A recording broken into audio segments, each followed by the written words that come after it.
अच्छा, सबसे पहले राइबोन्यूक्लियोसाइड और डीऑक्सी राइबोन्यूक्लियोसाइड आरएनए और डीएनए बनाने के अंदर बहुत ज़्यादा ज़रूरी होते हैं। न्यूक्लियोटाइड जो है एनर्जी सोर्स के तौर पे प्ले करता है, और जो प्यूरीन और pyrimidine bases found in the nucleotide can synthesize de novo, यानी कि प्यूरीन और पायरिमिडीन जो बेसिस हैं डिनोवो सिंथेसिस के ज़रिए से हम ले सकते हैं और सॉल्वेज पाथवे के ज़रिए से ले सकते हैं। उसके बाद यहाँ पे बताया हुआ कि प्यूरीन रिंग के जो स्ट्रक्चर हैं, जो प्यूरीन है वो डबल रिंग का स्ट्रक्चर होता है। इसके अंदर दो रिंग होते हैं, जो पायरिमिडीन और सिंगल सिंगल रिंग होता है। जो प्यूरीन है इनके अंदर equal consistency of the DNA और आरएनए होती है। जो पायरिमिडीन है इसके अंदर से जो साइटोसिन है उसके अंदर बोथ डीएनए और आरएनए होता है, लेकिन जो थायमिडीन है और यूरासिल है इसमें जो है ना थायमीन उसके अंदर डीएनए होता है, जबकि यूरासिल के अंदर जो है ना वो आरएनए होता है। मिथाइल ग्रुप की वजह से डिफरेंस आ रहा होता है। और उसके बाद यहाँ पे अनयूजुअल बेस मॉडिफिकेशन होती है, ठीक है, डीएनए आरएनए की, ठीक है। और ये क्यों होती है? ताकि जो आइडेंटिफाई कर सके, जो भी एंजाइम वगैरह है ना वो आइडेंटिफाई कर सके कि मैंने किस पे अटैच होना है, किस पायरिमिडीन और किस मॉडिफिकेशन का ये मकसद होता है।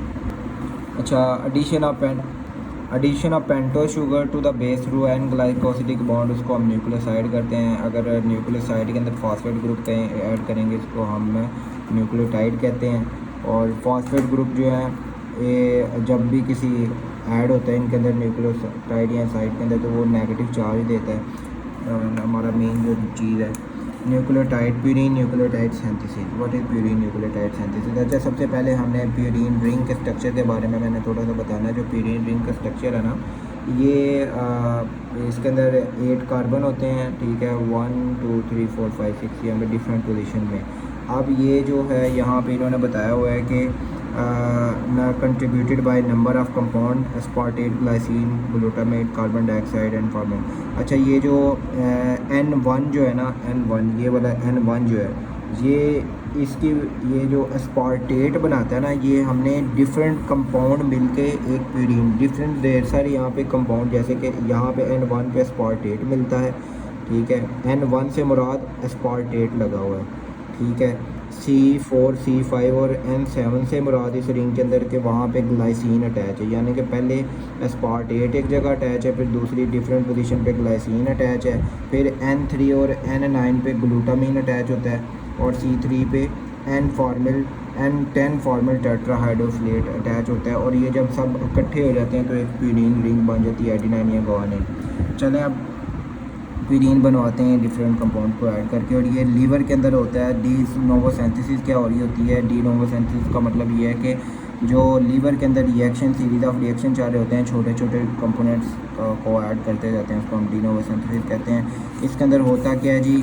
होता ये इस तरह है कि जो है सबसे पहले जो है ना ये वाला जो पहला स्टेप है ना, इसके अंदर ये PRPP की सिंथेसिस वाला, ये हमारा डी नोवो सिंथेसिस का पार्ट नहीं है, क्योंकि ये साल्वेज पाथवे में भी आ रहा होता है।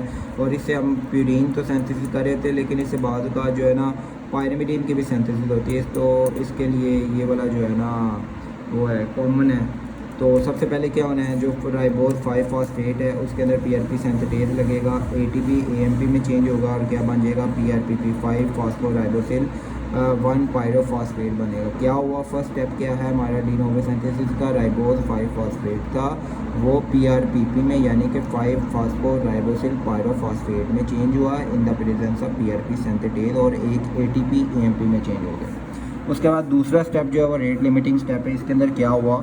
जो हमारा पास PRPP यानी कि 5 फॉस्फोराइबोसिल 1 पायरोफॉस्फेट था, वो फॉस्फोराइबोसिल अमाइन में चेंज हो जाएगा with in the presence of glutamine phosphoribosyl pyrophosphate amido transferase, इसको इन शॉर्ट GPAT भी कहते हैं, ठीक है। ये कैटालाइटिक एंजाइम है जो कि कन्वर्जन ऑफ करवाता है PRPP को फॉस्फोराइबोसिल अमाइन में कन्वर्ट कौन करवाता है? GPAT या glutamine phosphoribosyl pyrophosphate amido transferase जो है वो PRPP को 5 फॉस्फोराइबोसिल में कन्वर्ट करवाता है in the presence of glutamine, जो है ग्लूटामेट में चेंज होता है और एक इनऑर्गेनिक फॉस्फेट निकल जाता है, ठीक है। यहाँ पे इस GPAT को इनहिबिट कौन कौन करता है कि अब फॉर एग्जांपल हमारी बॉडी में AMP और हमारी बॉडी में DNA RNA ज़्यादा बन चुके हैं, हमने रोकना है तो हम यहाँ पे रोक देंगे, क्योंकि ये रेट लिमिटिंग स्टेप है। वो कैसे रोकेंगे हम, जो है ना, ये जो एंजाइम है GPAT जो एंजाइम है ग्लूटामिन फॉस्फोराइबोसिल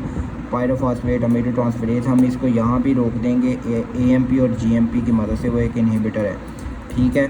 अब यहाँ पे हम 5 फास्फोराइबोसिल अमाइन बन गए यहाँ तक। उसके बाद क्या होगा, 5 फास्फोराइबोसिल अमाइन जो है वहाँ से हम ग्लाइसिनामाइड राइबोटाइड बनाएंगे, ठीक है। इसकी थोड़ी सी मैं कहानी बता देता हूँ जी। हमने ये एक फैक्ट्री लगाई हुई है पूरी, ठीक है। ये बाहर से गोदाम से माल उठाया, गोदाम से PRP निकाला और उसको मशीन के अंदर डाल दिया। मशीन के अंदर डाला जी, वहाँ पे पहला जो प्रोडक्ट निकला है वहाँ पे एक केमिकल निकला है, वो है 5 फास्फोराइबोसिल अमाइन। उस केमिकल को हमने एक जार में भर दिया, ठीक है। वो जार जो है उसको हमने एक लेबल लगाया F जार का। वो F जार का जो लेबल है, वो केमिकल पहले भरा, उसके बाद जार के बाद लेबल लगाया। जार के अंदर हमने जैम भर दिया, F जैम भरने के बाद उसको क्या करा, उसके अंदर उसका ढक्कन लगाया तो थोड़ी सी अंदर एयर भर गई। एयर को जो है ना, ये एयर भरी तो अब इस डब्बे को क्या एक कार में रखा। कार जो थी वो किसी साई की थी, इसलिए हमने इसे साई कार कह दिया। साई जो कार जो है ना वो एयरपोर्ट पे ले गए, इसे आई कार कह दी है। और जो एयरपोर्ट वाले ने वो जो डब्बा है वो फेंक दिया, इसलिए इसे 5 कार कह दिया। और 5 कार से आप अपनी डेस्टिनेशन IMP बन गया, ठीक है। अब सही वाला ये मैंने बनाया था खुद ही निमोनिक, ठीक है।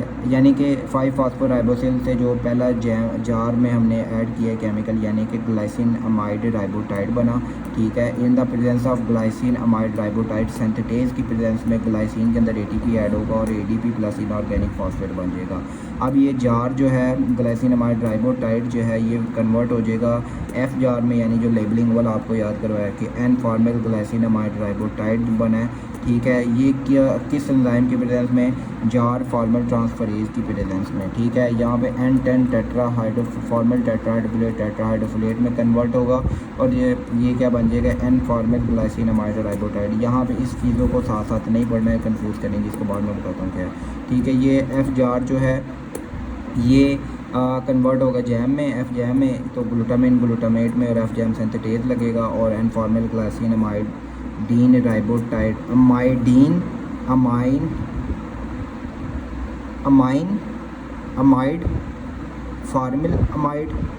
Formyl glycine amidine ribotide. फिर ए सिंथेटेज लगेगा, ATP में चेंज होगा और अमाइनो अमीडाजोल राइबोटाइड बन जाएगा एयर, ठीक है। और एयर के बाद यहाँ पे एयर कार्बोक्सिलेज लगेगा और जो कार में चला जाएगा, यानी carboxy amino imidazole amidine imidazole carboxy amino imidazole राइबोटाइड।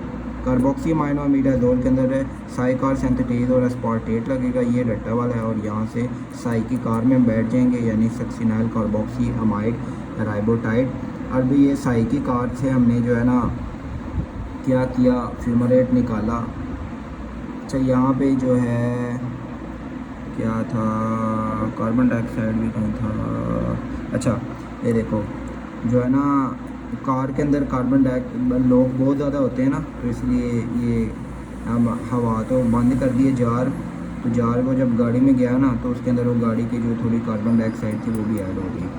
अच्छा, यहाँ से साई की कार है, साई की कार से हमने फ्यूमरेट पहले निकाला और एयरपोर्ट पे हमने पासपोर्ट दिखाया। पासपोर्ट क्या है, एडिनिलो सक्सिनेट लाइस, ठीक है, ये दिखाया वहाँ पे और एयरपोर्ट में चढ़ गए और हमारे पास हमें अमीनो अमीडाजोल कार्बोक्सी अमाइड राइबोटाइड बन गया। और फिर हमने यहाँ पे दोबारा जो है ना ये आई कार फॉर्मल ट्रांसफरेज लगाया, N10 टेट्राहाइड्रोफिलेट लगेगा और टेट्राहाइड्रोफिलेट में कन्वर्ट होगा, 5 कार बना, 5 कार में से डायरेक्टली हमें IMP बना दिया। ये जो दोनों चीज़ें लगी हुई हैं, पैबा एनालॉग और फोलिक एसिड एनालॉग क्या होगा, PABA analogue para amino benzoic acid होता है, ठीक है। इसकी मेन एग्जांपल है सल्फोनामाइड। हमारे जो है ना बॉडी के अंदर कुछ बैक्टीरिया होते हैं जो कि अच्छे होते हैं, कुछ डिजीज़ कॉज करवाते हैं, कुछ अच्छे बैक्टीरिया भी होते हैं।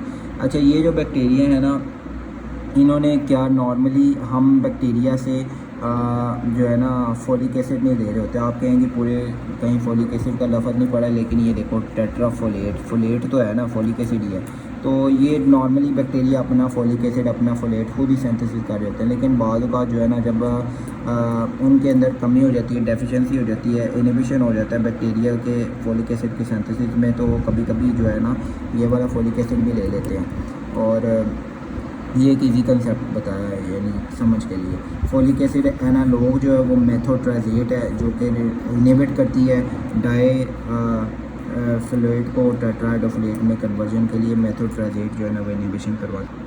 अच्छा, उसके बाद यहाँ पे ये है कि हम ये जो इनहिबिटर्स इस्तेमाल कर रहे होते हैं प्यूरिन सिंथेसिस को रोकने के लिए, ठीक है। ये एक तो ये चलो ये हमारा मज़ीद डीएनए और आरएनए जो ख़राब वाले डीएनए आरएनए हमें उनको मज़ीद रोकना है बनने से, जैसे कैंसर सेल के अंदर वो रैपिडली डिवाइडिंग सेल को रोकना है, तो उससे ये हम इनहिबिटर दे देंगे, ठीक है। मेथोट्रेजेट हो गया, सल्फोनामाइड्स वगैरह हो गए, मेथोट्रेजेट आई थिंक सो ही है तो वो। लेकिन इसका नुकसान ये है कि बंदा गंजा हो जाएगा, उसको जीआईटी ट्रैक की डिस्टर्बेंस आने लग जाएगी, एनीमिया हो जाएगा बंदे को, स्केली स्किन होनी शुरू हो जाएगी, ठीक है। अच्छा, पीछे हमने आईएमपी तक बना लिया, ठीक है। आईएमपी मेन हमारा प्रोडक्ट था। अब हमने आईएमपी के बाद जो है ना यहाँ जीएमपी बनाना है या फिर एएमपी बनाना है। ये देखो, अगर आईएमपी के अंदर हम आईएमपी डिहाइड्रोजनेज लगाएंगे ना, तो ये क्या बनेगा, ज़ैंथोसिन मोनोफॉस्फेट, और वो क्या बन जाएगा, जीएमपी। अगर वही हम आईएमपी के अंदर क्या लगाएं, एडिनो सक्सिनेट सिंथेटेज लगाएं, तो एडिनिलो सक्सिनेट बनेगा, और एडिनिलो सक्सिनेट से फीमेलेट निकलेगा तो एएमपी बन जाएगा, ठीक है। यहाँ पे माइको फिनोलिक एसिड है जो कि आईएमपी डिहाइड्रोजनेज पे एज आ इनहिबिटर एक्ट करी है। फॉर एग्जांपल हमने ये नहीं बनाना है ये वाला प्रोडक्ट और हमने एएमपी बनवाना है, तो हम इसको यहाँ से इनहिबिट कर देंगे, ठीक है। और जो है हम ये वाला साइड को चालू कर लेंगे। और ये माइकोफिनोलिक एसिड जो है ये क्या चीज़ है, ये एक आईएमपी डिहाइड्रोजनेज का एक रिवर्सिबल इनहिबिटर है। और ये क्या है, ये टी और बी सेल पे जो है ना अफेक्ट करता है और उनके लेवल्स को लो कर देता है, ताकि जो ट्रांसप्लांट हम कर रहे होते हैं किडनी लीवर ट्रांसप्लांट, उसके अंदर हमें हेल्प हो जाए। इम्यूनोसप्रेसेंट एजेंट है, ठीक है। और ये ल्यूपस और क्रोहन डिजीज़ के अंदर भी इस्तेमाल होता है।